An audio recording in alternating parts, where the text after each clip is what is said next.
আপনি কি জানেন কেন কর্ণ রণক্ষেত্রে তার অর্জিত সব বিদ্যা ভুলে গিয়েছিলেন? চলুন জেনে নেওয়া যাক।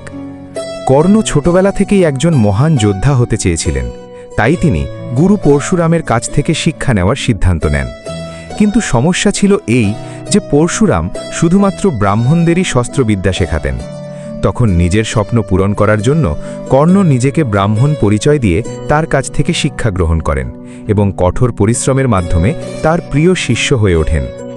কিন্তু একদিন যখন পরশুরাম কর্ণের কোলে মাথা রেখে ঘুমোচ্ছিলেন, তখন একটি পোকা কর্ণের উরুতে কামড়ে গভীর ক্ষত করে দেয়।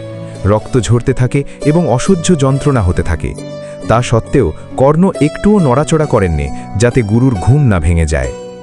যখন পরশুরাম জেগে উঠলেন এবং এই দৃশ্য দেখলেন, তখন তিনি বুঝতে পারলেন যে এত যন্ত্রণা কোনো সাধারণ ব্রাহ্মণ সহ্য করতে পারে না।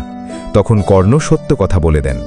এটা শুনে পরশুরাম অত্যন্ত রাগান্বিত হন এবং কর্ণকে অভিশাপ দেন, যখন তোমার শেখা বিদ্যার সবথেকে বেশি প্রয়োজন হবে তখনই তুমি তা ভুলে যাবে।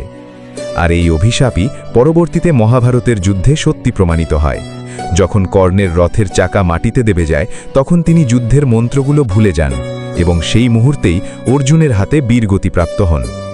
এভাবেই কর্ণ নিজের পরিশ্রমের মাধ্যমে একজন মহান যোদ্ধা হিসেবে নিজেকে প্রমাণ করেছিলেন, যদিও সমাজ তাকে সবসময় বাধা দিয়েছে।